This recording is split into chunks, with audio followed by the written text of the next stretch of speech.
TJ the Wheel Deal coming at you live. It is Thursday, 10:32 a.m. Central Time, Texas time. We're gonna get into it today, guys. We're gonna do the quote of the day. We're gonna do a portfolio update on my son's account. And then we're going to do live Q&A. I'm going to put the link in the chat. We could chop it up. I've got about 45 minutes to an hour. So let's make it a mini episode of Wheelers. Ask me anything, guys. Ask me anything, and I'll do my best to give you guys the best answer. If I don't have that answer, maybe we can find that answer together. Maybe the chat can chime in, whatever the case may be. So anyway, let's get into it. I'm going to do the timestamps over here. So we'll go at the 1 minute mark and we'll go with the quote of the day. And let's get into the quote of the day. Let me see if I can find it here. So let's go. Quote of the day, Warren Buffett. Risk comes from not knowing what you are doing. Let's say it again. Risk comes from not knowing what you are doing.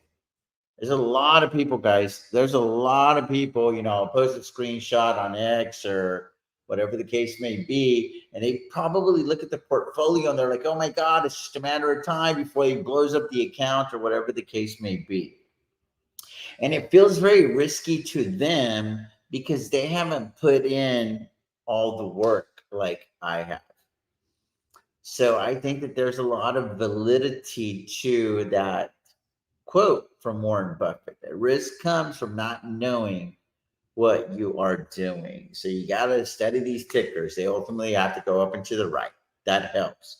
But you also have to study your strategy and figure out how in the heck am I going to manufacture this win? What do I have to do to make sure that I don't blow up this account? Because everyone knows that you can invest in an ETF and an index fund and you can just do the old arm folding technique and get wealthy, get rich over time. Everyone knows that that is a very viable option. A lot of people have utilized that option and accidentally, almost lucky, they luckily woke up one day, 20, 30 years later, 40 years later, and they're like, shit, they got a lot of money. They didn't have to worry about earnings reports. They didn't have to worry about the Fed. Are they cutting? Are they not cutting? None of that stuff. None of that stuff. They just stayed steady and they put a portion of their portfolios into the market. And over time, it grew. It grew. So we all know that that is a viable option. But that option is just not good enough for me for what I am trying to do. I want to annihilate the market. There are people like Peter Lynch that have just, over long courses of time, have just beat the market, via the Magellan Fund. If you don't know about the Magellan Fund, you better ask somebody. It's probably the most famous fund of all time.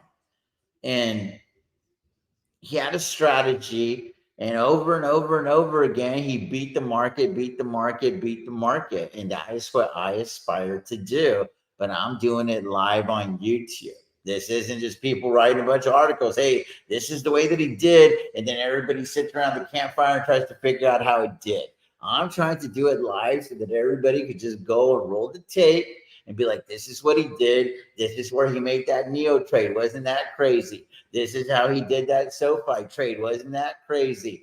This is how he did that Riot trade. Remember where he kept selling a bunch of puts on the miners? I'm doing it all live and in color, guys. I'm doing it all live and in color. And to my knowledge, it's never been done before. Kathy Wood's kind of close from the standpoint that she posts everything she did after the fact. I'm doing it live and in color, and that's the mark that I aspire to leave. It's a real big mark. I don't know if it's all going to work out, but hey, I'm giving it a fucking shot. They say, give it the old college try. I'm giving it the old college try. So anyway, let's do a real quick portfolio update. I appreciate the 47 people that have clicked the link on X. and the 38 people that are rocking with me live already on YouTube. Hopefully, we'll get some more as we get rolling with this thing. So now let me see if I can find it over here. We'll just call it the 5-minute mark or so. And we'll do a portfolio update. And this is on my son's account, the smaller account. So this one here, guys, is under that category that if people didn't know what I knew, they're like, oh my God, you're going to blow up the account. Here's the thing. Maybe you would blow up the account. I think I'm taking this thing to 250 grand in about 18 months. Stick around. It's going to be a fun ride.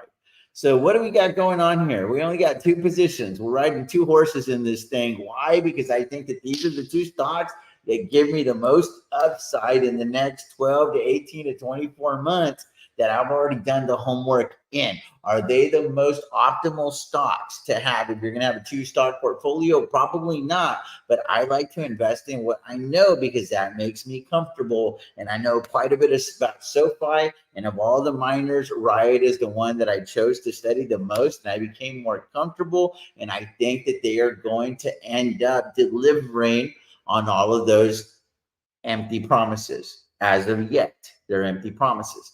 I think that they're going to fulfill. Jason lets us say, just wait and see.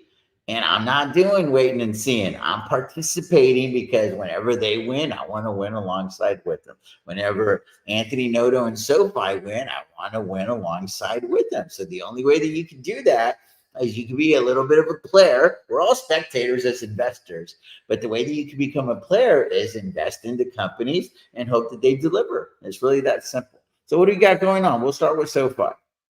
It's the majority of the position, and we're sitting on 6,000 shares, $7.13 average. I feel pretty good about it. I'd give this like a B plus entry point on SoFi. If I'd have started this project earlier, maybe this thing has a 6 in front of it. Whenever I was doubling my wife's account live and in color for you guys, I think she had like 621 or something like that over there. So that was great. Wasn't able to get those averages here, but that's okay. So we're doing okay there. And we've got 2 open strategies. We've got $21,000 in cash secured put collateral in the distance, and it's a $7 strike for January of 2026. And all of these shares are for sale at $9 in January. Why am I being very, very aggressive with it? Because it's just a numbers game, guys. I don't give a shit if SoFi runs real hard. I'll play this stock from behind because there's 6,000 shares. You multiply that times 9, that's already 54 grand. We're already doing well. And that's not even taking into account the Riot position at that point. So I have to collect as much premium as I can via the covered calls because I'm also utilizing margin in this account. So we'll get into that in just a second. What's the goal with SoFi? Write it up to $25. In a perfect world, I want to write it up to $45. I want to exit stage left with the win. Maybe leave like 25% of the position intact and write it out for the long term. But I'm just in it for the PSUs, just like I think they call it performance stock units or something like that, or share units. Whenever Noto gets paid, I want to get paid. It's really that simple. Make no bones about it. It is what it is. So that's what's going on with SoFi.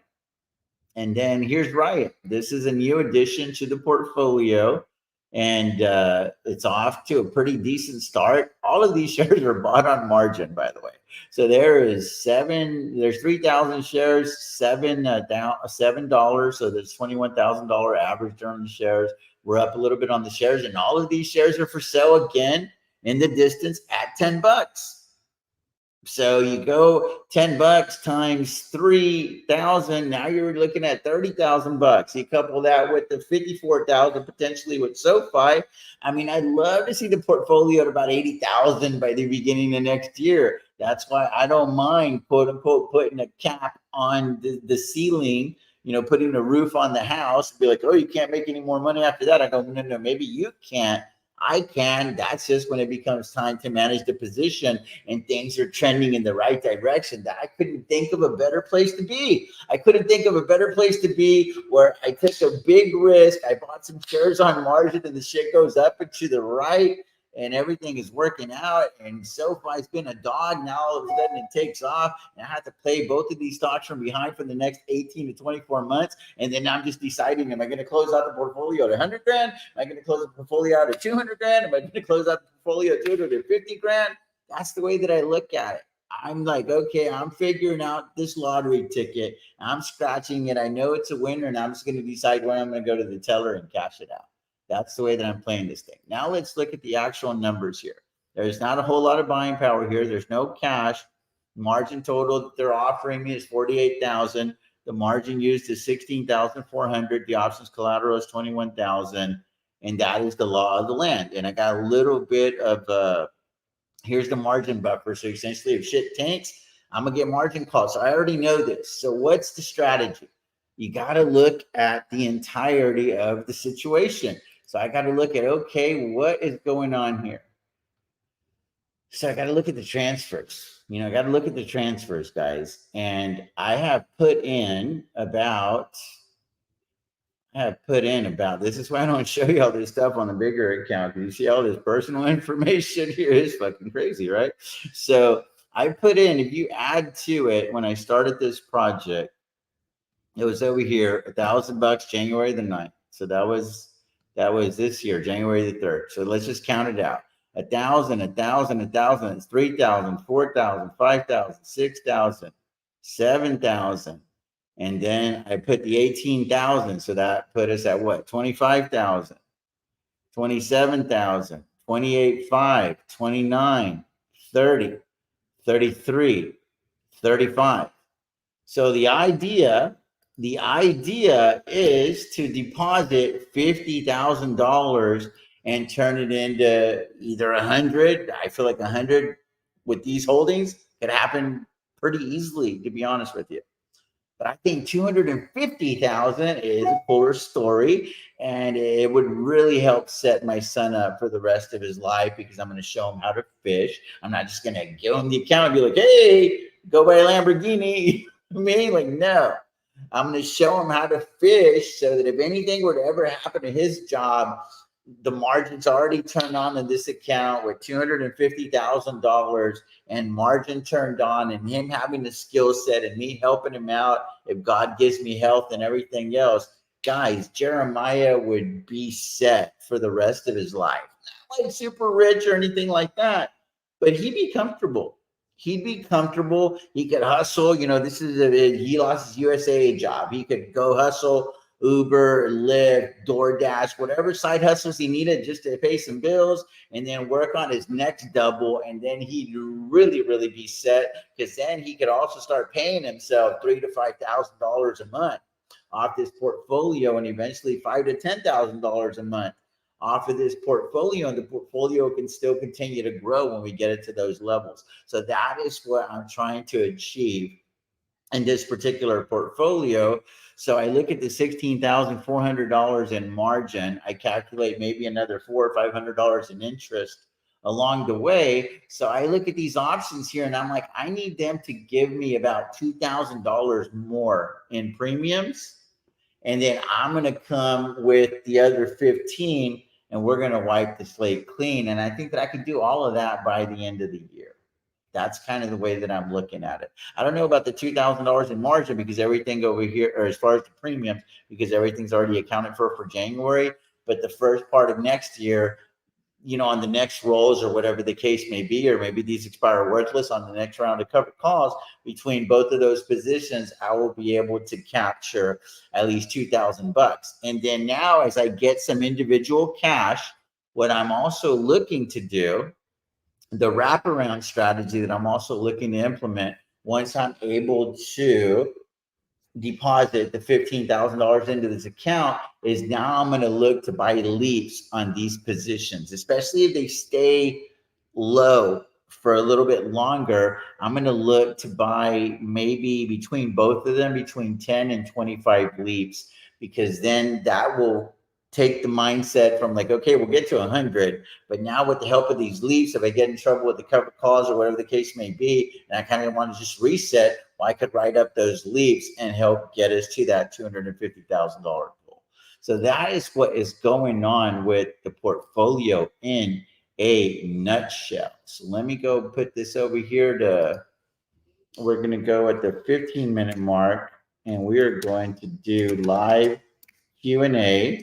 And I'm also going to put the link in the chat in case if anybody wants to join in. So that is what's going on in a nutshell. Let me catch up with you guys and go from there.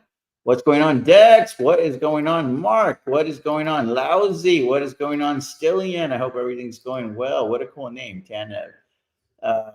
Alan, Prolin, Sam L, Mitch. Wheelers was good yesterday. Thank you. What's going on, Bachata? What is going on? So puts on bros at 25 for January. That's probably a good trade. Good for you. That feels like a really, really good trade. Trying to do both. Yeah, exactly. Invest in the long-term stuff. The no-brainer investing is what I call it. And then also do the short-dated stuff here, because it's kind of fun to do. There's nothing wrong with that strategy. What's going on, Mitch? What's going on, Midwest? Needs a small percentage for options and such to your pace. So a TJ obviously can run the options and chill just fine. Right on. When is the best time to roll? Is it when the cover call goes in the money, or should you wait until the call is closer to expiration? It's a really, really good question. I found that the best time to roll is when your break even is breached. If the goal is to hold on to the shares and you want to maximize the strike price and still be able to roll for a credit on the next round. If that's the goal, the ideal time to roll is whenever your break even has been breached.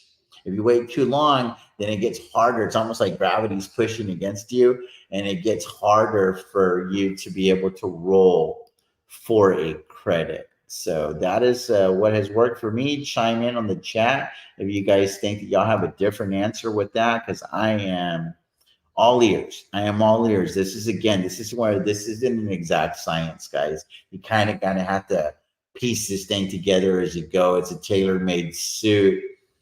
Your body's changing a little bit, so you're constantly having to tweak it a little bit. Doug's here from last night. My goodness. Magellan, right on. They will likely wait at least until BE at Azaria Smith. Right on. Break even. Right on, Mitch. There you go.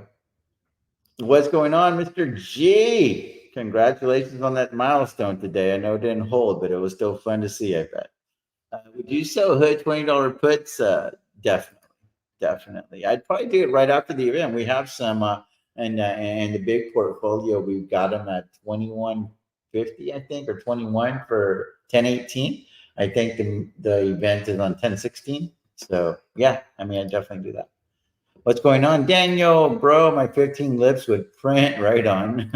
Those are the ones that I'm looking to buy on SoFi, is the 15 leaps for Jim.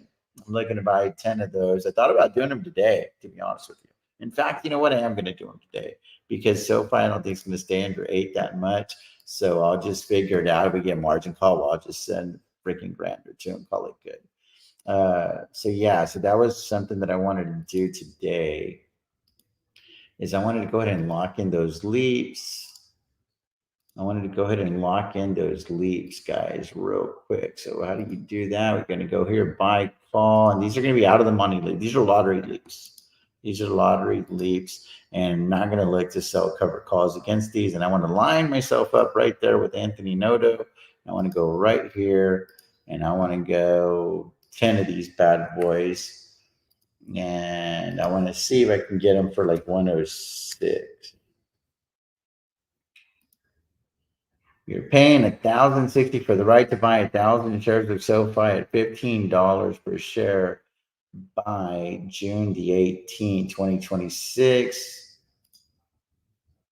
And then we'll see what happens. So it's like right there, we'll see. I might have to go back and do this thing at $1.08 if I want to get it filled, but we're going to give it time. We're going to give it time here for this, for this pot, and then I'll go back if I don't get a notification on my phone or whatever.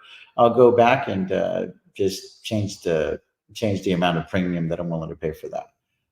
Where else are we at here? Hey, what's going on, Cosmo? What's going on, Mitch? Not the margin. Good morning, team. I have a $100,000 portfolio, but I've never sold options contracts. How should I start? I'd probably watch a few videos. I'd probably watch a few videos and get real comfortable. And that might be a good, what is DVT? 1 second, it's my doctor. 1 second. Let's open a pizza shop though. Been researching pizza businesses a lot. Right on. I'd have to really look into that, man. My in-laws, my family, my wife's family, they have a barbecue restaurants, and they're like a lot of work, though, man. Like they're a lot of work. They make money, but I'm just saying they're a lot of work.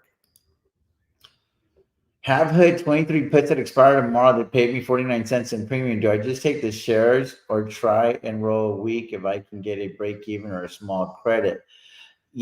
This is where there's not a one size fits all, Prolin. It depends. Do you want to own the shares? Do you think that Robinhood is going up and to the right eventually? So not now, when, right? Do you want to own the shares here? Or do you want to get a better entry on the shares? Do you think that Robinhood is going to go down another dollar or two? So quote unquote, why overpay for the shares? That's where you have to make that determination. Or maybe you want to use the event, the legendary or whatever the hell the event's called. You want to use the event on 10/16, so maybe you roll into 10/18, and then now you have all of the information of the event, and then now you can make a decision. You can probably roll to 10/18 now, and I'm pretty sure you can at least lower it 50 cents or whatever, and even for a small credit. So okay, hold on 1 second. University Hospital. 1 second.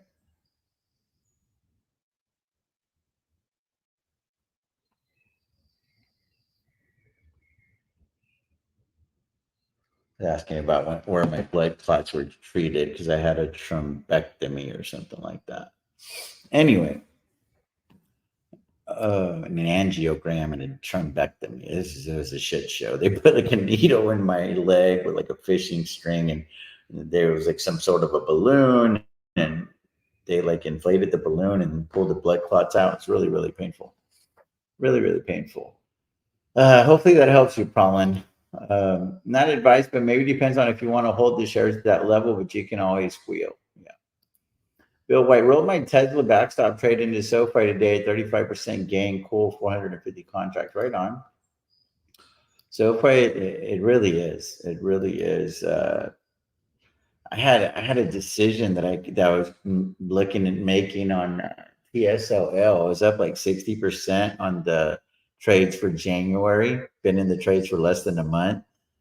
I chose not to close them, and now it's like gone back down a little bit. So I think that I'm going to stay in those trades until at least right until the event, the 10/10 event, and I'm hoping that I'm north of 70% by then.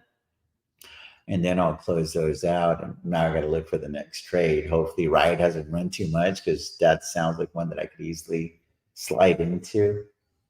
We'll see what happens. I had exited TSO yesterday when it dropped all in SoFi myself. Right on. So it's some SoFi put 750 over for a good, wow. Right on. That's easy. Good for you. I have but all in stock, no cash, never sold options. Yeah, I would, again, just get some information and, get comfortable, understand all things, cash secure puts, cover calls, and rolling. Those are the things that you need to learn. You need to learn the lingo. You need to learn strike prices, expiration dates, etc. Watch some all things wheel strategy videos. You'll find several of those on this channel. There's a gentleman named Brad Finn that does a real good job of explaining the wheel strategy. There's several. There's a guy named In the Money, Adam from In the Money, that does a real good job of explaining the wheel strategy. There's an older gentleman named Marcus, last name starts with an H, does a real good job of explaining the wheel strategy. Invest with Henry's pretty good at explaining the wheel strategy. I'm sure he's got some A to Z videos on the wheel strategy. Help me out in the chat. There's a lot of people out there that do a real good job of explaining the wheel strategy, probably better than I do. I do a better job of trading it. There's a big difference there. I ain't a teacher. I'm a wheeler, right? So there's thing. Brad Finn's a teacher by trade. So his way of explanation is real good. Like I feel like he knows how to dumb it down. But I'm definitely a much better wheeler than Brad Finn. You could tell him I said it. He knows it too. TJ, do you have a video on where you do a breakdown of your full bullish case on SoFi? I'm not sure. I'm not sure if there's anything on there. I've been on Finance Junkies talking about SoFi. I've been on SoFi Weekly talking about SoFi. Uh, it's the management. The management's the biggest bull case. They have an amazing management team. I'm not just talking about Anthony Noto. If you look at their board of directors and everything, it's the fucking who's who. Like, this company has pulled a lot of talent, and they have found a niche because they realized early on that younger people, they don't like people. They don't like face-to-face interaction. So they create this app, and you can do all your things finance on this app, but they're not necessarily going after the trader. They're going after a long-term investor mindset. They want to help get their money right. They're focused on the Henrys, the high earners, not rich yet. So one of their moats, I feel, is the quality of their customer. So a lot of the things that a hard landing would disrupt maybe other financial institutions, SoFi is not really going to feel the brunt of that too much because they're dealing with people that have 740, 750, 760 credit scores, FICO scores. Those people really value their credit. They figure out how to pay their bills. And so SoFi early on just started going after a very high quality clientele, very similar to what American Express did back in the day. Like, whenever you took out your American Express card, everybody knew, ooh, that person has their shit together. And that's kind of what it's going to be, I feel, whenever people start seeing your SoFi card down the road. They're like, oh, that person's got their money right. Because that little mantra, the little moniker is kind of like going to catch on with SoFi, I feel. And so that essentially is my bull case in a nutshell, in a very simplified form. Is they landed one of the last bank charters that they were given an out national bank charter. Once they can really do something with the SoFi Invest platform, I think that would be very intriguing if they could have something as trendy as like the Robinhood app. And then they make a lot of money on the loans and stuff. But the biggest thing, the biggest bet on SoFi, forget about the people, it's just the technology, is the technology aspect, which is Galileo and Texas. Those things deliver, then they're probably going to command a pretty substantial hybrid multiple. But that is a wait and see. We don't know if that's going to play out. I think that it will. It's a very high profit margin business. It's almost like software type business, 70-80% margins. So that can get really exciting as well. What's going on, Mitch? Appreciate you. Mostly Tesla and Palantir. You have to be careful doing options on those because they're very volatile. Volatility is good if you're trying to pile up the premiums, though. Better save for smaller premiums unless you don't mind having the shares get called away, or you don't mind rolling, for sure. Totally teach you will do watch videos and focus on the basics of options versus all the fancy examples. Options are like houses. I prefer to keep the shares. It gets nuts out there. Loud and clear. Appreciate you. Talks, need to hear more on the using margin. Do they use your cash first before margin kicks in? Yes, like they'll exhaust all of your individual cash, and then after that, you're utilizing margin. You don't pay any interest on margin unless you take ownership of shares on margin. That's kind of the big margin hack. You got to be careful, man. You always got to be ready with money in case of shit hits the fan.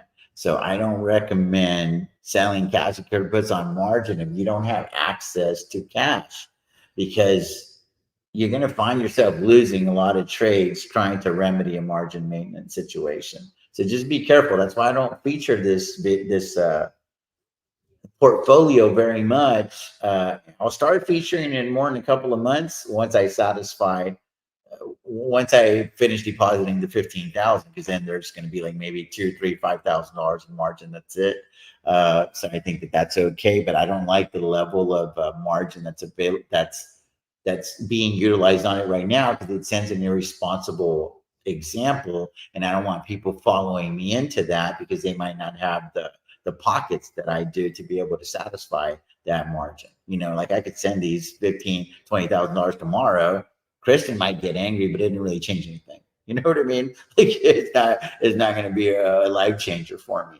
So that's the thing, So that's why I'm being very, very careful with this particular portfolio. I send screenshots and stuff to the members as they ask me for them, because there's a lot of people trying to follow along. But I chose not to advertise it too much on YouTube or on X, because I just don't like that people are going to look at that margin and be like, oh, he's doing it, I could do it too. And I just don't want to. I don't want to sleep with that. I want to have a nice, clear conscience, if that makes sense. What's going on, Mark? Hey, appreciate your contributions on Wheelers last night. Go back and watch Wheelers, guys. I put a lot of tabs on there. There's a lot of people that had a lot of valuable information on there. Fellow Canadians here, great job last night on Wheelers. Right on. Hey, what's going on, Shamu? Morning, all. Hoping this hurricane doesn't cut off your live, but then I'll have nothing to do. Hurricane party up, Florida life. I'm telling you, man. Cooper, hey TJ, the past couple of weeks really show me the value of your backstop trades. Entering them at a favorable time takes the pressure off waiting for good entries all the time. Appreciate you. It really does. It really does. Thanks, Mark. Appreciate you, brother. Appreciate you. I'm going to send you my personal phone number, Mark, on X. That way you can text me anytime, brother. Y'all have text over there in Canada, right? I know y'all do. I text with Tevis often. I got an email from Hood about a better cost basis tracking. Let's go. Yeah, I did too, but I don't understand it yet, though. I don't see anything implemented.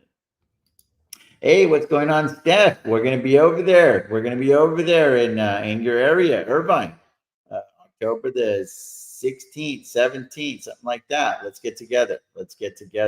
I already talked to the wife. She's like, yeah, Steph's super cool. Let's go grab some lunch or whatever. Probably goes to tax lots too. Cheers, gang, right on. What's going on, Wilder? Mark, missed you. Great pod last night. Awesome. Thank you, Iceman. I turned 20. Good for you. I turned 21 tomorrow and use Interactive Brokers. They wouldn't let me sell options contract before I turned 21. Interesting. Hey, TJ, get 19,000 back in collateral Friday on Hood. What do you think of Rocket Labs November cash percentage are going back into Hood? I like them both. One makes a lot of money in Hood, and one has really, really high prospects. At this stage in the game, I think Hood's kind of the no-brainer there. But if you want to split the investment up between both of them, that wouldn't be a bad thing either, in my opinion. Not financial advice. What's going on, Jed? How are you? Right on. Oh, let me check to see if this filled. No, nothing yet, guys. Nothing yet. Looks like I'm gonna have to replace that order. Go at maybe 108, maybe. See if I can get it filled at 108.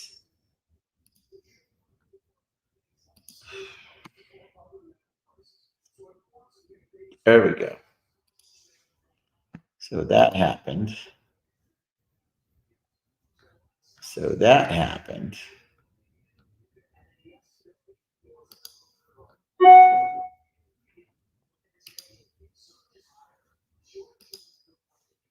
There we go. So there's the Suns portfolio. And you guys are going to see the lottery leaps right there. So I got them filled at $1.08 or $108 contract. And now let's have a little fun with it. Now let's have a little fun with the lottery leaps. Let's say SoFi just does it. It does the thing, right? And it goes all the way. Let's go crazy scenario. Lottery leap after all, so might as well act like you won the lotto. So now let's go over here to 45 bucks. You go all the way to 45 bucks, and this is why these things are very, very compelling, right? So there's 45 bucks, and then you go all the way to expiration date. So you invest 1,080 and you get 28,920. You know what I'm saying? So that's why people get a little lost in the sauce with this kind of thing. This is again why I don't like to promote this kind of stuff on the channel, because people see that and they're like, oh shit, don't own any shares, just go buy 70 or 80 leaps with your money. Man, It's exciting. It's exciting, but you know, options expire. And it's awesome when they expire whenever you're selling them, right? Because the data, you're collecting all the data. But whenever you buy them, it's an eroding asset, man. It almost feels like a liability.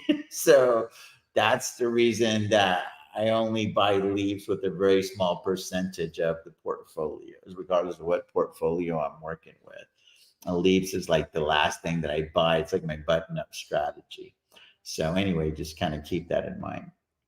Keeping it going. I think I put the link in the chat if anybody wants to chime in, guys. If anybody wants to chime in, I'm going to try to get through. Try to get through these questions here. What's your plan with Rivian? I don't have a plan with Rivian. I'm not sure who you're talking to there. Hey, Bill White, how did it go with that storm last night? Yeah. How did it go, Bill? I didn't say that to that. Also, just got here. Have you seen SMCI? I heard it was tanked. I heard it had tanked. This guy optioned something with Chris. Says it's kind of like a fraud company. Mitt didn't like it either. I brought it to his attention a couple of 2 or 3 weeks ago, and he wasn't that excited about it.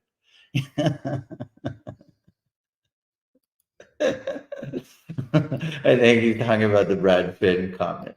Yes, do I think I'm a better wheeler than Brad Finn? Absolutely. I mean, he doesn't do this full time, right? He's a lot better at explaining the wheel than I am, though. That's a fact. I like watching his videos, man. They're like super, super informative. He doesn't do as many of them anymore, though. I'm not sure what happened there. Maybe he's busy with work or whatever, but yeah, I enjoy Brad's videos, and he's got a real good book out there, super easy read. I'd highly recommend it. I'd highly recommend it.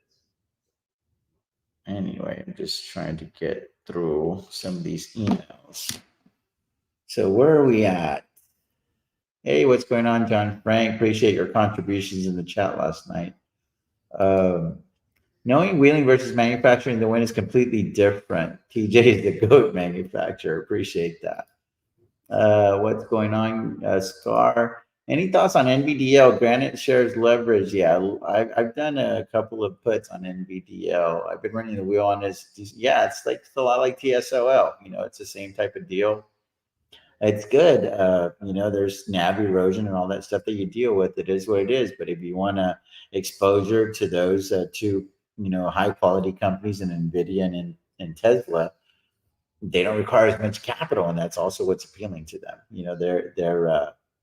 They're for the average Joe that can kind of play big if you don't have like big money, and even big money uses it too. Use it in the big account.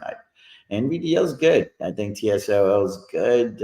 Don't really like the TSLY too much. I don't really get down with that one, but yeah, not bad. Agree with the quality of SoFi's clients. I think their business model is super sticky too. Agreed.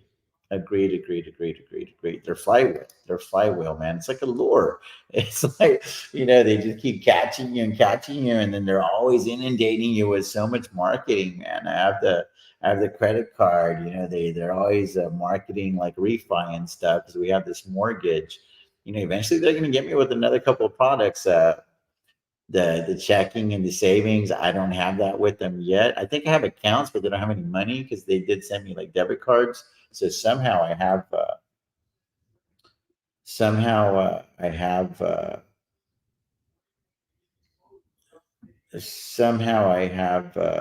accounts with them, but I don't even know what the hell I do with the debit cards. Thank you, Iceman. I barely ate yesterday, so I was glad to have such great company. Right on. There's the link right there if anybody wants to join in. It's your second Don't sell naked options. Yeah. Luckily, you're not able to do that on Robinhood. So that helps. Are you going to watch the Hood announcement? No, because I'm going to be in California. We have that roundtable meeting with Riot and their executives. What strategy just seems so superior to investing in real estate? Am I missing anything? The tax benefits of real estate are pretty amazing, though, so we can't sleep on that. We can't sleep on that either. Margin in stock market, hell, it can be for sure. Absolutely. You guys know what I mean. TJ and sell naked options, but if you use margin with money you don't have, futures agreed. That 100%, Mitch. 100%. I have three for stocks. Well, simple, TD, a BMO, all subpar. I have a tax-free savings account in BMO with level 2 access, so I keep that around. Right on. Got some SoFi cover calls at 9 for 10 They're 17 right now. Should I just take the win? If that's what's comfortable for you, then that's probably what you should do. If you feel like SoFi is probably on the verge of going on an epic run and you don't want to manage that covered call, it doesn't make any sense to leave that on for just 30% left on that contract. But if you're indifferent managing covered calls from behind, like I am, then you probably leave the trade on. So that's the difference. That's the reason that sometimes I get into the situations that I get in, because it doesn't really stress me out to be underwater on covered calls, because I'm like, that means that the underlying is performing. I'd rather have that than not performing, so that's just the way that I look at it. Fellow comedian, what's up, TJ? I'm closing in on 200. Good for you. Good for you. One of my accounts and plan to start using it to back margin. Would you just sell cash period puts in brand new margin bank account or buy any stock too? I definitely would not recommend buying shares on margin. Selling cash secured puts responsibly on high quality companies that you believe in, I'm all for that, but at responsible levels too. If you have $1 million in margin, I am not saying to go sell $1 million worth of cash secured puts, maybe 100,000, 250,000, because you can juice up your gains, if you will. That's the reason that I do it, is just to juice up my gains, because the account essentially trades bigger than it actually is. Good show last night. Miners gift that keeps giving. They really do. They really do. If you come to SoCal, go to Javier's in Crystal Cove. Is that the same one as the one that they have in Vegas? Because I've been to that high-end Mexican restaurant. Let me know if that's the one, because my wife likes that place, and I'll ask her. Yeah, we're going to go to Irvine. We're going to be there for the day. I think we're flying to Long Beach, and then we'll go to Irvine, and then we're going to take the rental car to San Diego, and we're going to spend the weekend over there. Yeah, such crappy choice. The interaction both really good. Just our simple web virtual portal is good. Well, simple is good. Lack options levels. Cash queries prior to Mario on SMCI going for 7% return on collateral. Wow. I hope you have a good entry point there on SMCI. There's a lot of people that are down on SMCI. I haven't done any homework on it, so I don't have any type of opinion on it, to be honest with you guys. How much do you need your portfolio not to use margin to make 100K a year in premiums? Probably about 250,000, maybe more like 350, I would say. Somewhere in there. Depends on what kind of stocks you're trading. Also, that's the thing, like I can't make a lot more premium than the next guy because I'm willing to sell cash secure puts on the rights of the world, on the SoFi's of the world. But if you're just like, no, I'm only going to sell on Google and Amazon and all that shit, you're probably going to need $500,000, if not more, to make that kind of money. A lot of it depends on the underlying and your risk tolerance and stuff. That's why this is not a one size fits all. It's just not a one size fits all. Yeah, they were pumping early today, but then shit kind of like slowed down. So, it's one of those things. But just keeping an eye on the little portfolio over here. It looks like everything's going good over there. So that part's good. So let me go here. Let me go back over here. Oh yeah, the portfolio is kind of like going back up and to the right over here. So it was like crazy this morning. It was like at 7,247 or something like that. Yeah. Like there was like one part in the morning that it was like really, really high. And then it went all the way negative, and then it went back up. What did I do over here on this one? I did something today. Oh yeah, American Airlines. I rolled American Airlines. I had $11 strikes, and I rolled them to like a month out, and I went from 11 to 11.50. And again, playing the stock from behind. This is where I live. I'm comfortable there. And I picked up $500 credit, and now I qualify for an additional 50 cents in capital appreciation on on 5,000 shows, I believe. So it's not bad. It's not bad. It all works out. They got called away. I made an extra $3,000. So I feel pretty good about it. But this is the error that I made this morning. The math said to close. The math said to close. It was on these two right here. It was like at 62 and 60%. I haven't been in these trades long, guys. I haven't been in these trades long at all. 829, not even a month. And I was already at like 60% on this one and like 65% on the other one or something like that. And I let it, this was when TSOL was up. It was like over here. It was like right in this area here, like right over here when the market opened. And then it just like tanked. And then now it's creeping back up. So if it goes back up to these levels, I'm probably going to end up just closing all of those and then taking all of that money. And I'm going to start building out this backstop trade over here for January of 2026, which is this backstop trade right over here, this one. But the problem is this one's already printing too. You know what I mean? Like only been in this thing for a week and I'm already at 10%, So it's like, man, I could go just close this damn thing out and make the easiest 5,800 I made all year. So, but I'm like, I kind of want to build it up to like 1,000, maybe even 2,000 contracts because right at $5, I feel like the bull run's coming. I mean, it's one of those things. But this is the reason I wanted to log on to this portfolio is because I got covered calls expiring tomorrow, at $8, and I was on easy street until I wasn't. You know what I mean? So that's the thing. That's the thing. I could have closed these things out for like $3,000 earlier. Chose not to. So this is the person that was asking, should I just take the win on SoFi? This is the reason I wanted to pull this up to help you out. It depends. Are you okay managing this trade or do you just want to have the shares free to run? Me, okay managing the trade. Why? Because Riot still has some proving to do to me. Still down. I was down 6 figures on this thing not too long ago. And now we're not, right? But we're still not at break even. So I know that I'm going to manage these bad boys. I'm going to go from 8 to 850 to 9, and I'll keep doing this shit. And I wouldn't consider exiting out of Riot below $12 right now. They shore up some things, then all of a sudden, maybe that inches up to like 15 or 20, $25. I don't know. I don't know, but I'm already going to start looking at what's that roll look like. I'm not going to do it today because I'm going to capture all that data tomorrow, tonight and tomorrow. But I'll look at doing something for like October the 25th. And that looks pretty compelling. And I can go like big time easy street. I can either go from to 8 to 850 because then now I'm selling the shares at a profit, make a cool 40 grand.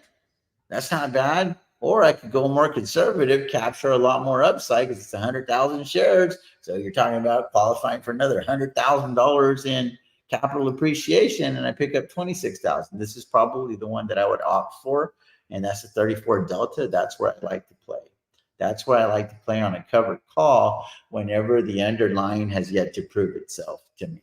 And that's kind of where Riot is in that basket for me. So that's the way that I'm managing it, but I'm okay managing it. If you're in that situation with SoFi and you don't want to manage it, then I wouldn't recommend doing that. Just close the damn trade out and call life good.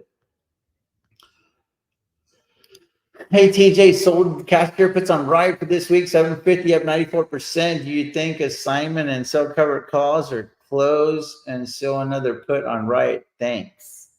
Well, first of all, I don't think you're going to get assigned, Jill. So I think that they're probably going to expire worthless. If you want to free up the capital and live to fight another day somewhere else, then, close out and give back the 6-7%, get out of that trade. Call life good. Appreciate the 212 people that have tuned in on Twitter, or at least seen us, scroll through it, however it works on Twitter. I don't know how the numbers work over there, to be honest with you. But there is 117 people rocking with us live here on YouTube today. Appreciate each and every one of you guys. Daniel, oh yeah, love me some leaps. That simulated return tool is so neat. Envision the dream. Yeah, no doubt, no doubt. What's going on? We got Bill that was sleeping on his Jeep, according to the phone there. He was like sideways there for a hot minute. What's going on, Bill? How are you? Good. How you doing? Man, I am doing well, man. Woke up at 3 in the morning. The damn dog peed in the bed, bro. Uh, so I'm helping my wife change sheets and stuff, dude. And I was like sleepy. I didn't, this morning, like I didn't even know if it had even happened, like for real. Hey, what's going on, Brandon? We got a Wheelers party now. Let me change the brand over here to Wheelers. How's the storm, bro? Everything good? The family, Oh yeah, everything? we're good. The West Coast, I think near the Panhandle is going to get pounded at some point, but yeah, we're good. We just got rain and wind. So there's a panhandle in Florida also, because Texas has a panhandle. Yeah, it's the like Pensacola, that whole area, Destin. That's considered the Panhandle of Florida. Does anybody know why Texas has a panhandle? Like, why do they call it the panhandle? Does anybody know? Am I gonna have to Google it? Like, what is it? Does it look like a panhandle? Like, I don't Yeah, like. What is it about?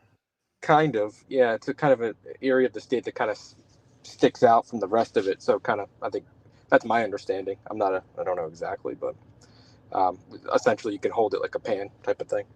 Oh, I gotcha. Brandon, how are you? I'm good. How we doing? Man, we're good, dude. We're just managing some trades. I was a little bit. I'd like to ask you guys if y'all could help me out.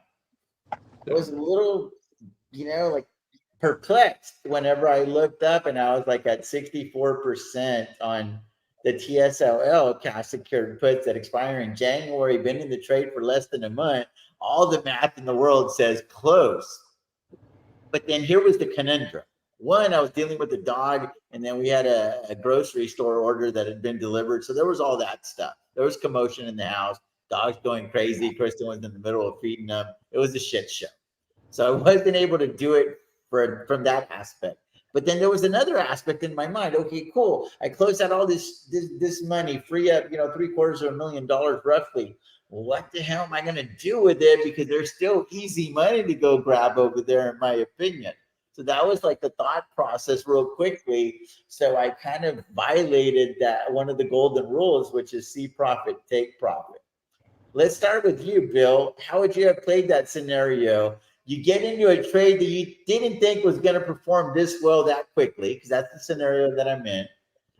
So, you try to be emotionless about it. And if it hits certain parameters, you close and you move on to the next one, you lock in the win, right? You're never going to go broke taking a profit. But then it's like, dude, it's still so easy to go get maybe another 10 or 15% on that trade because I haven't done any homework that substantiates me moving the money over. So like the money's just going to be in the sidelines. I think the market's still going to keep ripping. So I'm going to be kind of pissed off that I gave back that 30, 40, $50,000 in premium, whatever it is. Yeah, the trade off is always the time, right? Because if Tesla comes down, then you don't know how long it's going to take you to get that additional 15%, even or even 100%, like up to 100%, even if it's an easy trade at that point. I I I understand the concept of closing them out. I don't like to do it unless I have another trade lined up. Yeah. I'm just always looking to constantly stack premiums, and if I give it back, great, but I usually have another trade lined up. But that's just my preference. If you have a big cash balance, there's really nothing wrong with closing it out immediately at 50, 60, 70%. You just go for it. Yeah, no, I agree. I didn't have anything that I could do on the fly, you know what I mean? So I was just like, sometimes the best course of action is to do nothing. And then maybe the answer will reveal itself with just a little bit more time. What about you, Brandon? Where are you at with that situation? Because I found myself in this situation with TSLL, and it had just printed in a very, very big way. And I hadn't been in this trade that long. It was these two right here. And this one said like 64, and this one said like 62. and then I just left it alone. And then now, obviously, I've lost some of those gains. So I was in a position to lock in some pretty good money. But the issue is, I'm still giving back a lot of money. You know what I mean? And then I'm like, dude, even if Tesla tanks, I mean, for TSLO to come to 773 and put pressure on this trade, like I just felt like it was going to be very difficult to do. And it's certainly not going to put pressure on the 673s. So one thing that I did consider doing was freeing up capital and maybe rolling all of these down to 673 and then just being like, I'm going to let those go to expiration. And I feel like I don't even have to look at that trade anymore and call life good. Like that's another thing that I had considered doing. We lost Bill. Yeah. I hope everything's okay with Bill. Yeah. Yeah. So, I mean, the way that I look at it, and the thing that I like about just selling options in general is how like binary it is, to where Right. it's just you're picking a date and a price, and that's what you're going to get. And so you sort of have to mentally, or you can do the math to see like how much return you're going to be getting over that certain time period and see if that's like appropriate return that for what you're looking for. So if I'm selling an option, I think, okay, I'm going to collect this premium. And then when it expires at the end of, because whenever I sell an option, I do it with the intent of holding it until expiration. So either one or two things are going to happen. Like I said, binary.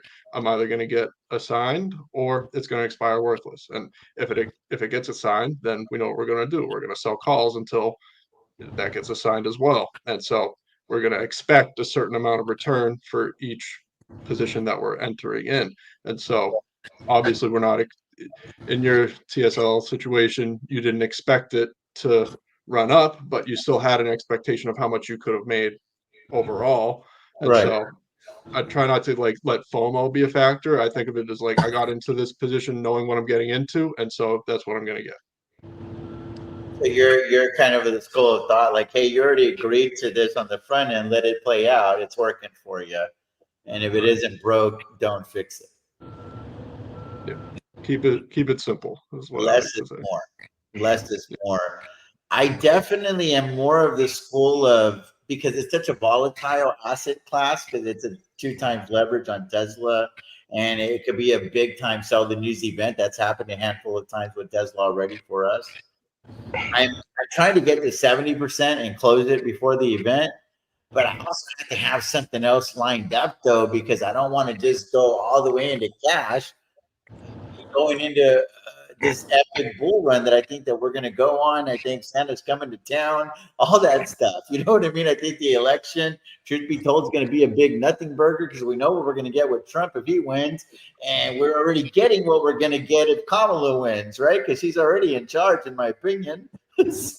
So I'm just saying there's not as much uncertainty in this election cycle as there normally would be, in my opinion. Maybe I'm just a little too distant from what's really going on, but that's how I feel.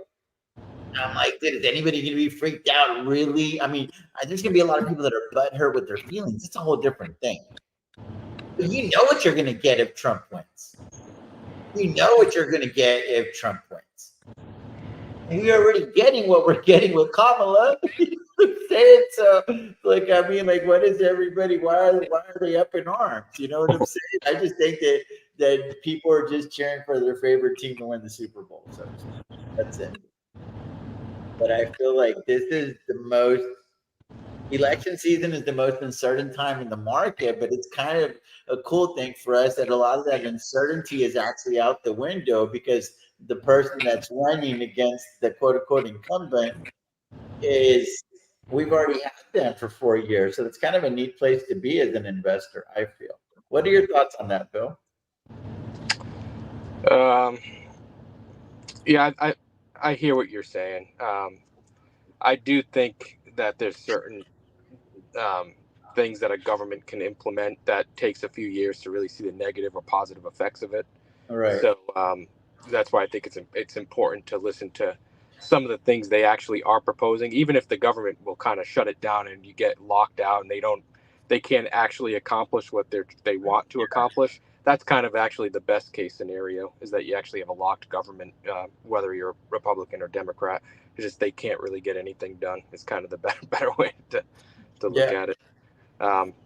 But not to change gears, I got to run, but I do have something that I wanted to say, because you get the question probably 3 times every live stream, and I don't know if Alex can clip this, but everyone always asks you, hey, if I want to make 100 grand a year, how much money do I need? Guys, this is actually really simple. So I want, it all depends on what you think your percentage return is. So I don't know if you can bring up a calculator on the screen, TJ. Sure, It's really this simple. Agreed. So here's the calculator, Bill. Okay. So you want to make 100 grand, type in 100 grand. Okay. There's 100 grand times what? Nope, divided by the percent return that you think you can get in a year. So if you think you can get 25% in premiums in a year, so type in divided by 0.25.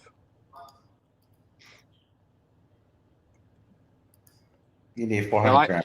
Yeah, you need 400 grand. Now I think I can do better than that, but that's, that all depends on what trade you're doing, how aggressive you're being.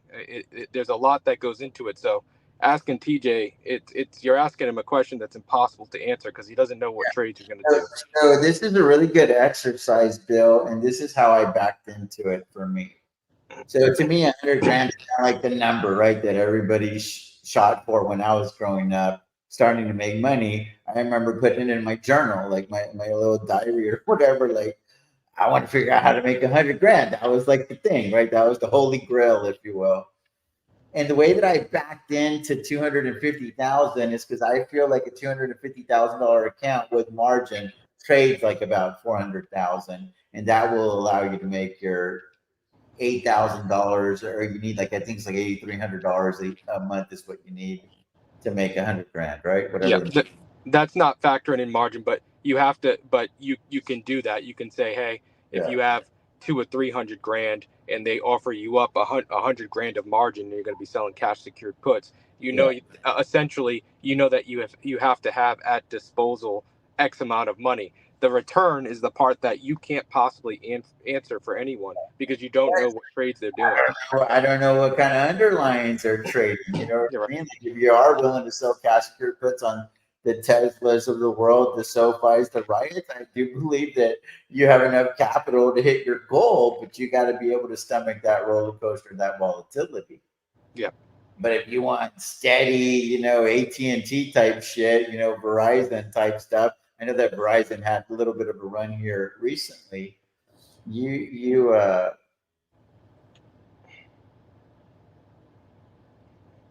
me. For the most part, those are bellwether type companies that they don't do much. You know what I mean? So if you want to deal with those types of companies that don't really do much, they just kind of exist in a portfolio and they pay you a pretty decent dividend. I'm sorry. You're not gonna hit 25% in annualized premiums on those companies. Right. So I think you need more like $1 million if you want to go play over there. Right. And that's the thing. Like, think of that percentage as the X factor. That's the X that you're really solving for. Like, what do you think you can get? But you have to have some sort of context and experience of knowing what you can get. So it's just an unfair question when people ask you, and not that you mind, and you always try to give them an answer. But just for a clip that maybe some people can go back to.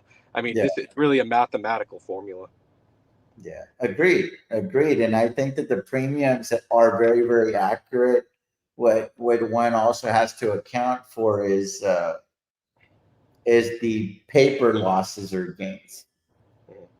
Because, like, I hit my 25% in premiums. I'm actually closer to 30% in premiums regularly, going on starting 5 years now, right?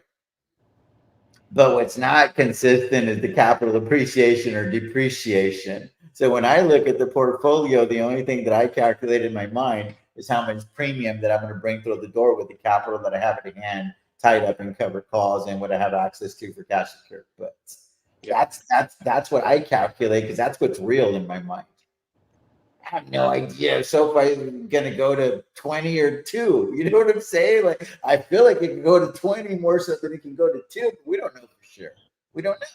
Yeah, and I'm really keeping it super simple. I'm Yeah. just assuming don't even take ownership of shares, just sell puts. You can still do it, but it just depends on what stocks you own. Yeah. So I'm just maybe if it's just something that you can reference back to, if Alex can make a clip of it, because I don't. It's a it's a hard thing for you to answer, Yeah. on a No, it day-to-day is. basis. It is. It is agreed. So maybe you can help me out with this one, Bill, if you got another minute or so. And I don't Sure. know if Brandon's still there. Uh, so I got Rocket Lab shares I never want to sell. Would you sell covered calls and deal with rolling if need be? And at what price would you look? I'd be looking at like 15 deltas if you don't want to sell those shares.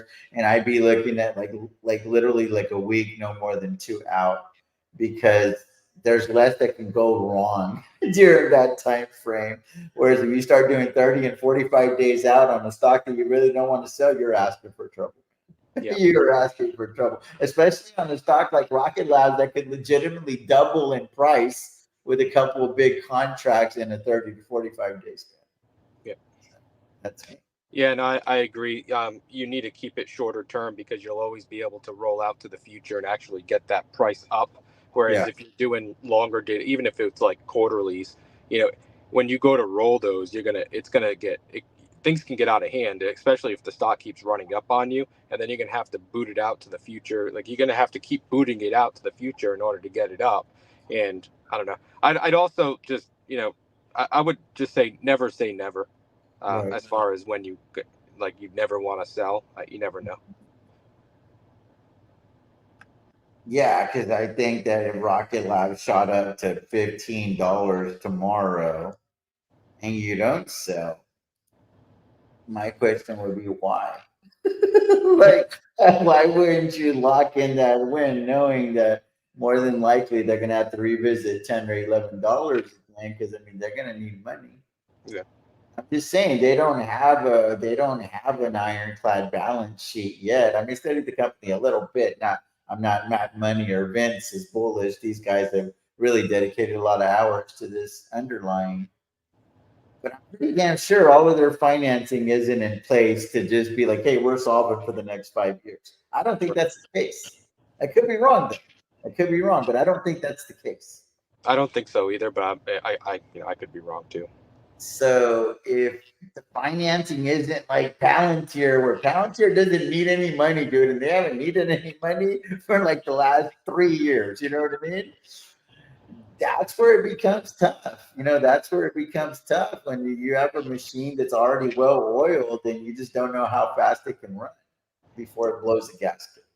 Yeah. I mean, just to give people an analogy of, there's a lot of car enthusiasts out there. And I don't know that Rocket Labs is that machine yet. They already know that it's running, it's doing really well for what it is, but they also know that there's going to have to be some tweaks and some overhauls along. Yeah. You have to be ready for those pit stops, right? It's like NASCAR, dude. Like that the tire change is coming. That the gas light is on. All of these things already. You know. So maybe prepare for them. Yep. Maybe prepare for them. Anyway, just my 2 cents there. Daniel was saying, I got it. awesome. I do got to run. I got a meeting here in 10 minutes. Or 20 minutes. I got to get ready for. But just want to come on and help you out for a little bit. Awesome, man. I appreciate it. Take care. Take care, brother. Bye. So Daniel is saying managing covered calls from behind is the ultimate setup for success, especially with a long-term winner. I agree. That's the kind of place you aim to be in. Agreed. Yes, and yeah, Javier's. Yeah, we've been to Vegas. I'll tell you what I don't like about Javier's. They put sour cream on enchiladas, so they had to make them over for me again. I'm like, dude, who does that? They're like, we do, and I'm like, well, I don't like sour cream. Go make me some more. Dude, other amazing enchiladas, dude. Javier's is good. Javier's is good. My name's Javier. Yeah, it makes sense. I'll talk to Kristen about it. Thank you. Mike K, SMCI found momentum up right on. I take the Jakes Del Mar and on the beach. It's great. Jake's in Del Mar. Very, very cool. Thank you so much, Mel. Bought leaps from January Clean Spark yesterday. Does it make sense to sell somewhat for out of the money? Cover costs, for example. I'm new and been selling 52% of the stock. Yeah, that's not horrible at all. Hey, TJ, really appreciate what you do. I'm considering the Cherry 65 membership and wanted to ask if you could help explain the perks for the viewers. Yeah, so essentially it's one time a week. It's one time a week FaceTime calls. And then I am studying for the Series 65.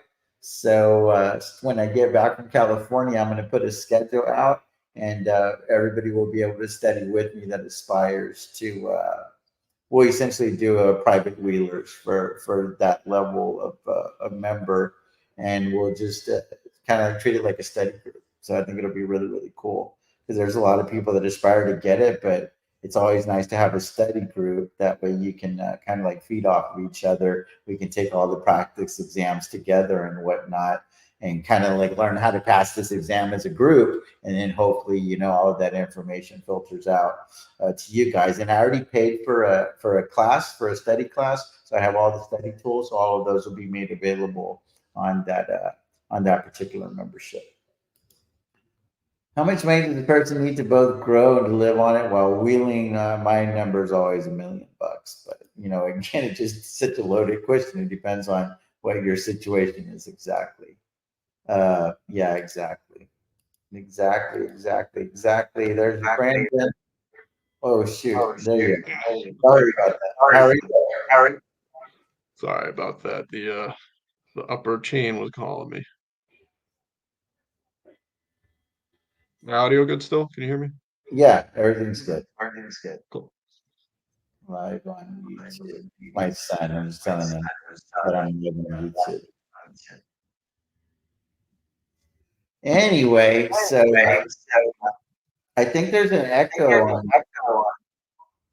Do you have the YouTube on something else?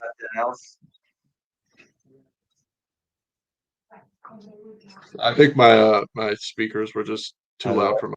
I'm just on my laptop speaker. There you go. Can you hear me? Yeah. Can you hear me? Yeah, everything's good, man. Everything's good. Well, do you have anything that you'd like to add? There's a lot in the chat that I'm not able to get to today, and my wife's already told me that we have some stuff that we got to go do as a family, and I've got a couple of FaceTimes that I got to get to as well. But are there any questions that you had for me, Brandon, or anything that I can help you with on your journey while you're here? Because I appreciate anybody joining the stream, and I want to make sure that I can answer any questions you may have. Yeah, no, I'd say I'm seeing a lot of Series 65 stuff. So I have my 65, and so I know that's something that you were working on getting as well. Yeah, it'd be cool. Do you want to help us? Yeah, no, yeah, it's definitely it's not like it is full of rules and regulations and fiduciary responsibilities. And dude, if it ain't good for the client, it ain't good for you. That's what I learned about the Series 65 so far. How am I doing? that's a definitely a good start. Yeah. And it's just something like for me that I think I asked you a little bit ago, like if you were concerned about, the streaming and making content once you are licensed. And then that's something that's I'm sort of running into because I would like to make content. I just don't want to have to go through my compliance department for everything I post, and it's just constantly breathing down my neck. So Yeah, so I'm actually trying to figure out what all I need to do to become a principal, Brandon. So maybe you could help me with that because that's the thing. I don't want to have to answer to any of those things, and I just deal with the SEC directly. right, yeah. So you'll probably start your own like RIA Yes. as the investment advisor, and then you'll be an IAR, investment advisor representative. And then you said you have like 100 mil that you'll be managing right away. Yes, there's over 50 already committed. Yeah. Okay, yeah. So that means that you'll be federally registered. So that's easier because you won't have to register in each individual state. So that's a plus there. And then you just have to keep it above like 90 after that, which is not going to be a problem for you. Um, but yeah, it's definitely So let me to tell you stay what up. I'm running into. That's the hardest thing for me. is I'm having to learn all about like these bonds and all this other crazy shit with the Series 65. And I feel like I'm not going to use any of it because I already know what I'm going to do. I'm going to sell puts, I'm going to sell calls, I'm going to collect premium. So that is where I'm really fighting. Like, is it even worth the trouble, or can I just stay in my lane and just, play small, if you will? Because if you want to play big, you got to play by their rules. That's just the law of the land, unfortunately. Yeah. And there's no way to play that big without getting all of your licenses. Because I can fly under the radar with the slow boutique fund, but only until I get to $50 million, and then like in this state, in Texas, and then at that point you kind of get on the radar, and that's not a good place to be without licenses. Yeah, so I will say the SEC is not as strict as like FINRA. So a lot of the times I say like having just your 65 versus your 7 and 63 is kind of like the Wild West. So FINRA is definitely the one you want to avoid because they're a private organization. And so as I'm sure you know, the government versus private government tends to be less efficient and on top of things. So it's not as bad, but obviously you don't want to get on their bad side because then they have nothing better to do than to track you down. But yeah, as far as getting the test done, it is just a one-time thing. You just got to sort of tough it out, get it done, and then you won't have to ever worry about it again. Data dump everything. Some of the resources I used like the Kaplan program and just used their test questions so that you can just take practice tests all day. Pretty Right. much, that's like all my spare time went to that. And then I don't know if I can give like shout outs to other YouTubers if that's okay, but Sure. yeah, so the Series 7 guru, Dean Tinney, he actually live streams every Tuesday, I think. And then another it's not like a YouTuber, his name is Brian Lee. He has this other paid course called Test Geek. It's like I don't know, $200 or something for his course. And Mhm. he has a whole video series that's actually pretty good. And his whole philosophy is just pass the test, data dump everything else. He Right. says you take the test, don't let the test take you.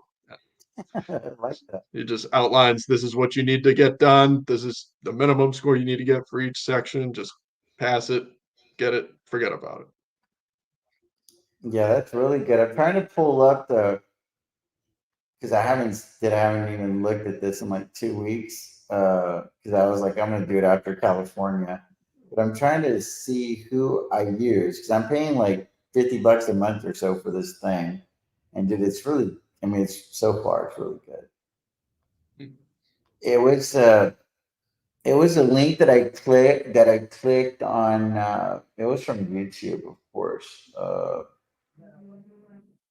God dang, I'm gonna find it. But anyway, keep talking. I'm gonna find this. I'm gonna find it because it's really good. It's really, really good study material. Yeah, I mean, I'd say a majority of the test is going to be, like you said, the laws and regulations, and it's a lot of it's based off of the Uniform Securities Act, and basically that's going to be the hardest stuff to just sit through. It's just a sleeping pill. But when it comes to like the bills, notes, bonds, options, stock stuff, you'll be fine there because that's just what you do every day. But yeah, that's it. The tough part is all the laws and regs, which I can't be bothered to remember. Yeah. So what I'm using, it's called study.com Okay. is who I'm using, and it was a link from some lady, dude. She's always doing like these little questions, and it's like Series 65, and she's like, and I'm your virtual whatever, but it's like an actual lady, and she'll give you like the test question, and you just Past Masters. I think Past Masters might be the name of the YouTube channel. And then I clicked on a link, and it was like study.com, and I paid like 40 or 50 or $60 a month for it. And they give you, you're able to log into your portal, and it kind of like shows your progress and all that stuff. Mhm. So yeah, it's pretty cool. Yeah, I'm looking forward to it, but I am nervous about that because I have this vision, Brandon, that I'm just going to be able to like trade everything live the way that I'm doing. but I don't think that the laws are really constructed that way because there would be a lot of funds already doing that. Yeah, so I think I don't know if funds would be already doing that. A lot of guys that already have their 65 just have so much gray hair that they probably can't even turn on the computer. Mhm. But I would say maybe in your situation, hire like a third party, like compliance department, because if you are starting up your own shop, you're gonna have to deal with everything yourself. So you're gonna have to really start looking into staffing and getting people to cover your ass essentially, because E&O can only cover so much. Right. That yeah, so that'll be like an added insurance by just Yeah. hiring an outside third party to manage all the compliance stuff. Yeah. So why did you get your Series 65? Do you work for like a New York Life type, or why did you want to do it? Yeah, so For interesting. people that don't know, the reason that the Series 65 is such a popular place to start for people that aspire to work in finance is because you don't need anybody to hang that license. It's just an exam that basically shows your level of competence in the arena. But it doesn't actually qualify you to do shit if you don't actually work in the arena. You can give investment advice though. You can charge money to be a consultant in finance, which is really really cool. But it's like I call it Wouldn't the want to pay equivalent. to hear what you have to say. No, I'm saying I call it being the equivalent of a real estate agent that doesn't hang their license with a broker, an insurance agent that doesn't have to hang their license with the broker, but it shows you have some level of competence, and now you can quote unquote become a glorified consultant of sorts. That's kind of my take on it. What's you obviously have the license or the certificate, whatever you want to call it. You're qualified to charge me $100 to tell me to buy Google. Yeah. Why did you do it? What was the MO behind it? Yeah, so basically, once I was getting towards the end of college, I started to. I was like, well, I'm getting a degree in finance. I should probably start applying to jobs in the finance field. And so I got hired at this company who was kind of like a New York Life type deal, where at first I got my life insurance license just to get my foot in the door. But then they also had like this RIA that I'm still currently with. So I don't know. Once again, I don't know how much I can even be saying right now. But yeah, so I got my 65 to get onboarded with that RIA, Sure. and then I ended up leaving that company, and so now I'm under an IMO, which is an independent marketing organization or something for like the life insurance side. But Okay. then that IMO is also partnered with that RIA. So I essentially like in the insurance world, there's a bit of pyramids going on. Sure. So I basically moved up the pyramid, and then now I'm still with the same RIA. So basically, what it comes out to is I just meet with like average W-2 employees, talk about general retirement planning and investments, making sure that you're putting away this much into retirement, Roth conversions, rollovers, all that stuff, and then the RIA just has managed portfolios that I just get that AUM fee off of. So that's how I get Right. paid. Yeah. So what he's saying, AUM goes to assets under management. So essentially, the idea whenever you're a registered investment advisor, an RIA, is you want to go find people, preferably with a higher net worth, because it doesn't take as many of them. And if they allow you to manage their money, you're going to get your little 0.5% or 1% per year. So if you've got $10 million of assets under management under your little umbrella, you created mailbox money. And it's awesome, awesome racket. My financial advisor's name is Robert Armendariz. He works with New York Life, and he has several $1 million of assets under management. He's still under 30. And I gave him a shot when he was like 24, 25 years old because I didn't care because I knew that he wasn't going to do for me what I could do for myself, but I wanted to help build his book. You know what I mean? And I continue to champion him. I have my whole life policies with him.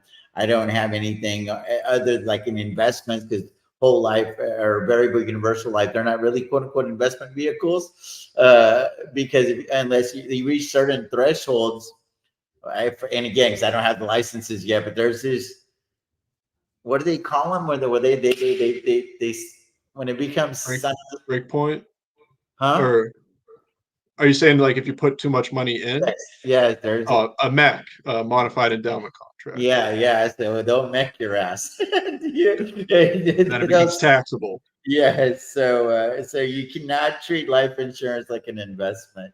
And I did, if I couldn't do this, if I couldn't do this, I would try to become the world's greatest life insurance salesperson, because you get renewals, so you create some mailbox money. It is a product that I believe in wholeheartedly. I feel like it should be against the law to have a family and not have life insurance.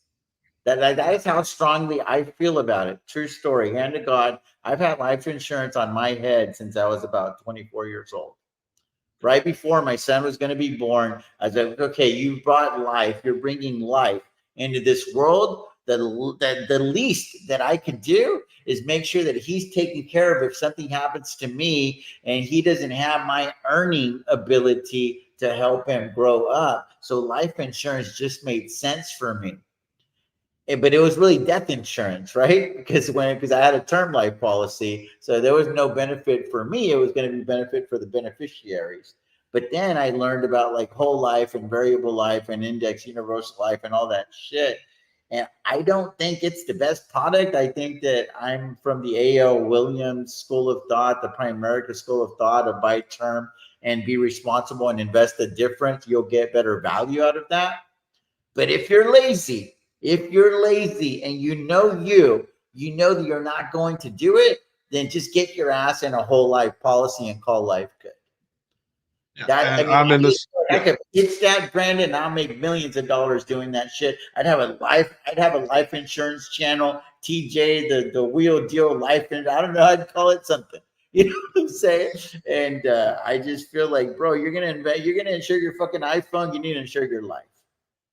yeah, I definitely am in the similar school of thought to whereas I'm a big fan of term, and then invest the difference because at some point that like the purpose of life insurance is to provide a death benefit for those that you care about, right? So whatever value, I mean, we calculate that to whatever that number is, but then you get to a point to where the amount that you've saved and invest off to the side outside of that policy will be enough to when that term expires after 30 years or so, Right. you still have an inheritance and an estate to pass down versus the life insurance is there because you're not worth anything if you die without the life insurance. So it sort of acts as like a buffer in between the point to where you don't have anything and to when you do have something.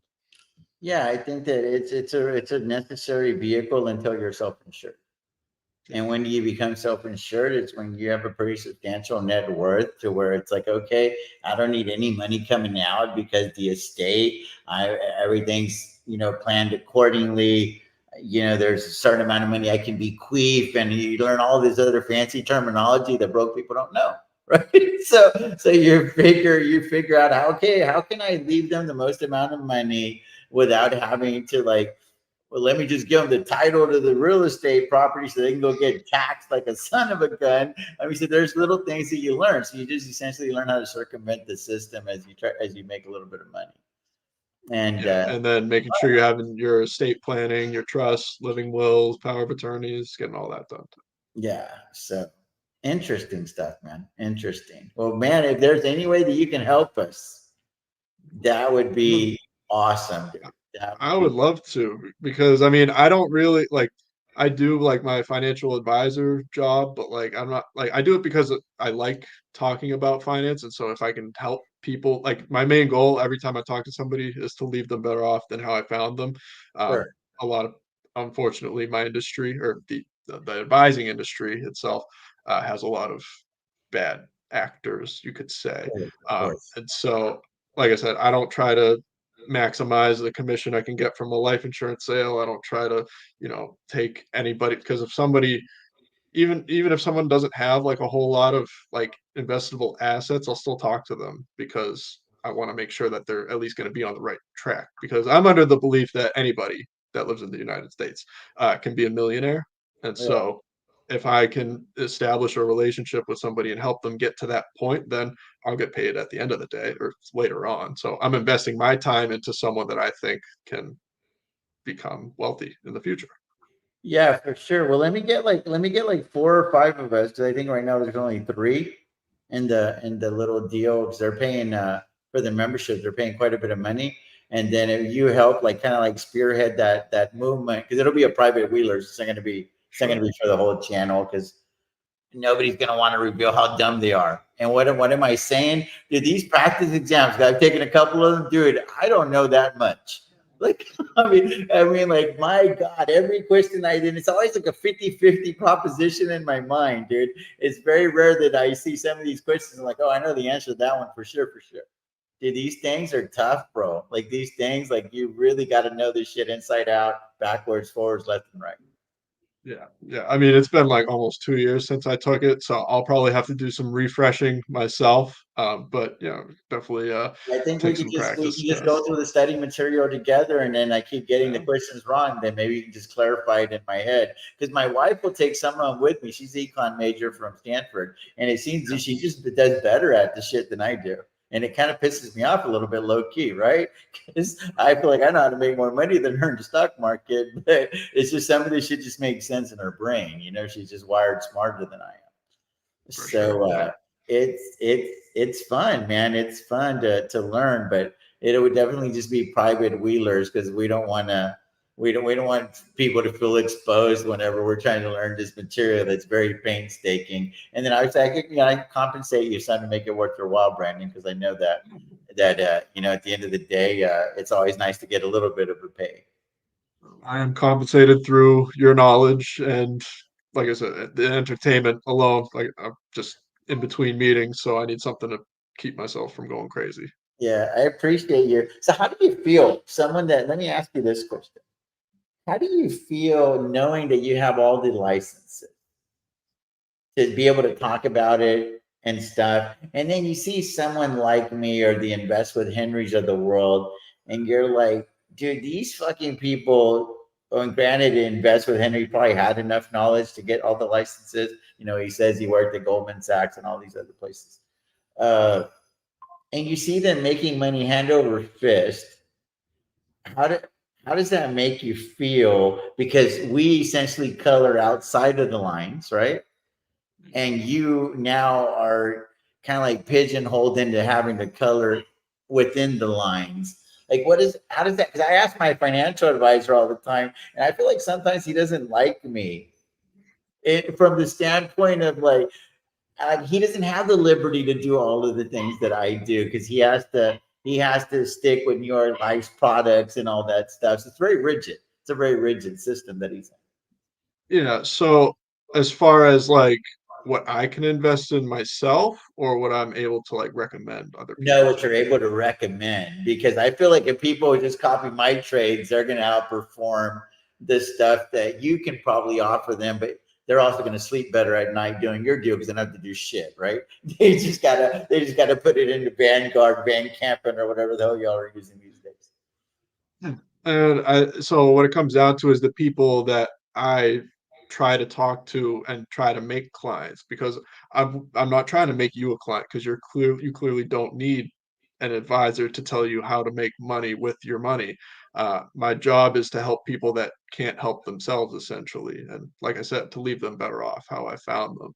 And so with the industry as itself, it sort of built a reputation that like everybody needs a financial advisor. Like Right. everybody needs to be like meet with as many people as you can. It's a numbers game. Get in front of as many people as you can. When in reality, like I don't want to work with everybody. I can't work with everybody. Everybody's not a good fit for me. And so I only want to work with the people that I think that I can genuinely help and leave them better off how I found them. What are your thoughts on that? Because my late buddy Greg Ortiz was he had his 36, 60, 63. He what's the 20 something? He had a 20 something too. Uh, he was a regional vice president with a company called the Primerica Financial Services. Used to be called the A.O. Williams. made a strong 6-figure income with them, retired major from the Army. So in 2008, I told him I want to start trading stock. And I'd been doing the $50, $100, $200 thing with him for a while, right? And I was like, I don't want to give you as much money. I want to do my own shit. And bro, he was not happy with me. He was like, no, my God, you're going to blow everything up. And all I ended up doing was making a lot of money. Stealing his paycheck. And I was You're like, taking money from him. And he was just like, he was like my best friend, essentially. And I was just like, dude, like, it's not like I'm not doing business with you. I just feel like I could do this thing. I don't have the licenses though, but I feel like I could do this thing. And it was the Ink Direct or whatever. It was the little lion, the freaking on the screen, on the trading screen. And I opened up an account with them. They were advertising everywhere. And then I had a TD. I want to say it wasn't Ameritrade though, because there was mergers. I want to say it was called TD Waterhouse, if I'm not mistaken. And then Waterhouse got bought out by Ameritrade. And then I'm not sure if it was E-Trade. There was like 3 or 4 mergers that happened, and they all like took over names. I don't exactly remember. This is a long time ago. So y'all can Google it and y'all can like let me know how it all played out. But I had an account. I want to say it was called with TD Waterhouse. Because there's a Waterhouse in there, I know for a fact, because I was a customer. And then somehow it became like TD Ameritrade, or it used to just be Ameritrade, and then maybe Ameritrade merged with TD Waterhouse, and then that's how it became TD Ameritrade. I don't know. I don't remember. But I was doing that deal when it was like $12 a trade or some shit like that. And it was Microsoft, dude, when everybody was talking about Microsoft going belly up, and that never happened, obviously. And I made a lot of money with it, but my buddy kind of discouraged me from doing it. So how do you deal with those clients, Brandon, and upholding your fiduciary responsibilities? Because sometimes you have to protect people like myself from myself. So I'm just saying, I feel like you have to walk a fine line there, in my opinion. I mean, it depends on like how our relationship would be. Like if I think that, you're capable of making decisions on your own, you're absolutely free to do that. And then everybody is free to make their own decisions. Basically, my job is to just educate you on what everything available is out there, and you sort of pick what the best fit is. And then if you don't know what the best fit, then I can sort of push you in the direction that I think, based on the conversations that we're having, would be a good fit for you. And so and it comes down to the advisor of what's really driving them. Like if they're a money driven advisor, which most people are, they're going to push you towards what they think is, or what is going to get them paid the most. I think, what is it, Charlie Munger said, you show me the incentive, I'll show you the outcome. Yeah. So if the outcome is the advisor gets paid more, they're going to be putting you into, or if the incentive is the advisor gets paid more, the outcome is going to be you get this life insurance product or whatever, less return. Yeah, no, I hear you. Well, man, I got to wrap it up, so I'm going to do my biblical quote of the day and call life good. But thank you so much for coming on, man. It's always a pleasure, and I'll reach out to you. How can I get a hold of you on? Are you following me on X or no? I don't have. I deleted Twitter back in like 2019. Email me so I can give you my personal cell phone and we can connect. Yeah, for sure. I'll send you an email right after. All right, man. Appreciate you. Awesome. Thanks for having me, TJ. Great talking to you. Bye-bye. Bye-bye. All righty, guys. Let's give it up for Brandon. That was really, really good. This has gone on a lot longer than I thought. So let's finish it up with my favorite segment, and we'll just call it the biblical quote of the day and go from there. So anyway, let me go and find it. I already had it all pulled up. And here we go. So guys, this is one of my favorite books in the Bible, and it's Philippians. So this is Philippians 4:8, and it says, "Finally, brothers and sisters, whatever is true, whatever is noble, whatever is right, whatever is pure, whatever is lovely, whatever is admirable, if anything is excellent or praiseworthy, think about such things. So essentially, what this means to me is when you're having a bad day, something bad happens. I think it's human nature to want to like just go down that path. And it's like super, being super down, super out, super negative. And I think that this scripture is a real nice way to like lift you up because it's essentially saying, hey, think of all of these positive things to help you get through. And that is, it's just an absolute awesome way to get back on track.